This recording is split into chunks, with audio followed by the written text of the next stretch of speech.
चाहे तो रंगों से तस्वीर बदल सकता है, चित्रकार अगर चाहे तो रंगों से तस्वीर बदल सकता है, युवा अगर ठाने तो देश की तकदीर बदल सकता है, देश की तकदीर बदल सकता है। अध्यक्ष महोदय, अधिकारीगण, सरदार साहिबान और मेरे प्रिय साथियों, मैं राइफलमैन भूखंगर एमपी प्लाटून की ओर से आज इस भाषण प्रतियोगिता में अपने विचार प्रस्तुत कर रहा हूं, जिसका विषय है आधुनिक भारत में युवाओं का योगदान और जिम्मेदारी।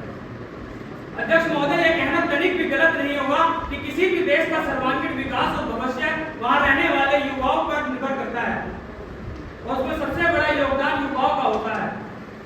किसी भी देश की आर्थिक, सामाजिक, राजनीतिक और सांस्कृतिक प्रगति और विकास के लिए युवाओं को ही जिम्मेदार ठहराया जाता है।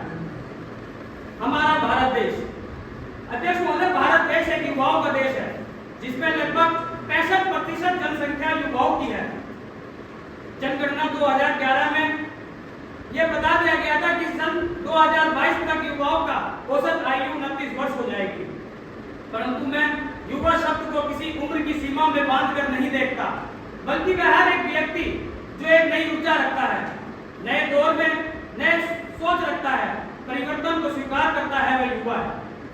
जब मैं युवा शब्द की बात करता हूं तो इसका तात्पर्य केवल पुरुष वर्ग से नहीं अपितु महिला वर्ग से भी है, क्योंकि इतिहास इस बात का गवाह है, जब जब देश को जरूरत पड़ी है तो महिलाओं ने पुरुषों के साथ कंधों से कंधा मिलाकर योगदान दिया है। अध्यक्ष महोदय, आधुनिक भारत की सारी जिम्मेदारी युवाओं के कंधों पर टिकी है, क्योंकि वह युवा ही है जो अपनी क्षमताओं के बलबूते पर इस देश को आगे बढ़ा सकता है, क्योंकि वह युवा ही है जो भारत को विकासशील से एक विकसित देश बना सकता है, क्योंकि वह युवा ही है जो भारत को विश्व गुरु बनाने के संकल्प को सिद्ध कर सकता है।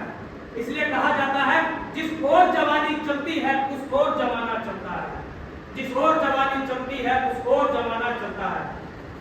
अध्यक्ष महोदय, भारत की कुछ मूलभूत आवश्यकताएं हैं: शिक्षा, अर्थव्यवस्था, सुरक्षा और तकनीक। यदि हम शिक्षा के क्षेत्र की बात करें तो आज का युवा राष्ट्रीय सेवा योजनाओं जैसी अन्य कई योजनाओं को समाज के साथ जोड़ने का काम कर रहा है, और जब शिक्षा को समाज के साथ जोड़ा जाता है तो न सिर्फ सामाजिक बदलाव बल्कि हमारे सोच और विचार और हमारे शारीरिक जीवन शैली में सकारात्मक बदलाव देखने को मिलता है।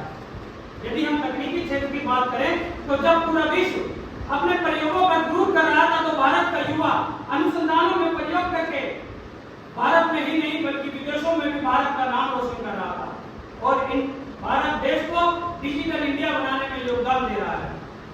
यदि हम अर्थव्यवस्था की बात करें तो सन 2014 में भारत की अर्थव्यवस्था 14 नंबर पे थी, लेकिन आज के समय में भारत की अर्थव्यवस्था का स्थान 5वां हो गया है, जो दुनिया की 5वीं सबसे बड़ी अर्थव्यवस्था बनी है।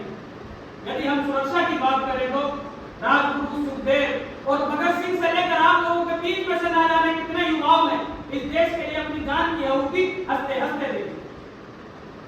अध्यक्ष महोदय, आज का युवा local for vocal make in India के भविष्य को उज्जवल बना रहा है। अग्निवीर योजना आने के बाद तो आर्मी के द्वारा प्रशिक्षित भविष्य में हमारे पास एक युवाओं की फौज खड़ी हो जाएगी जो जरूरत पड़ने पर देश के लिए सर्वोच्च बलिदान के लिए तत्पर तैयार रहेंगे। अध्यक्ष महोदय, मेरे हाथ में एक सफेद कोरा कागज है और एक दूसरे हाथ में कलम है। यह भारत के युवाओं पर निर्भर करता है कि इस कोरे कागज पर वह क्या लिखना चाहता है। ये भारत के युवाओं की भी कुछ जिम्मेदारी बनती है कि जो तकनीक जानता है वो अब्दुल कलाम बने, IIT NIT से पढ़ने वाला छात्र नासा के लिए नहीं इसरो के लिए काम करे, जो क्रिकेट, कबड्डी, कुश्ती, फुटबॉल आदि खेले तो भारत के लिए खेले। हिमा दास दौड़कर यदि नारी सशक्तिकरण का उदाहरण देकर स्वर्ण पदक जीते तो भारत के लिए जीते। गांव का युवा आगे आए और भाला फेंके तो नीरज चोपड़ा जैसा बने। रचनाएं ऐसी रची जाए कि साहित्य नोबेल पुरस्कार भारत का हो, शिष्टाचार ऐसा अपनाए कि जापान से पहले नाम भारत का हो।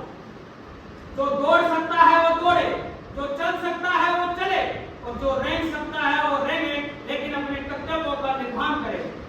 इसी के साथ मैं अपनी वाणी को विराम देते हुए युवाओं का आह्वान करता हूँ, उठो जवान देश के वसुंधरा पुकारती, उठो जवान देश के वसुंधरा पुकारती, ये देश है पुकारती माँ भारती, पुकारती माँ भारती। जय हिंद, जय भारत।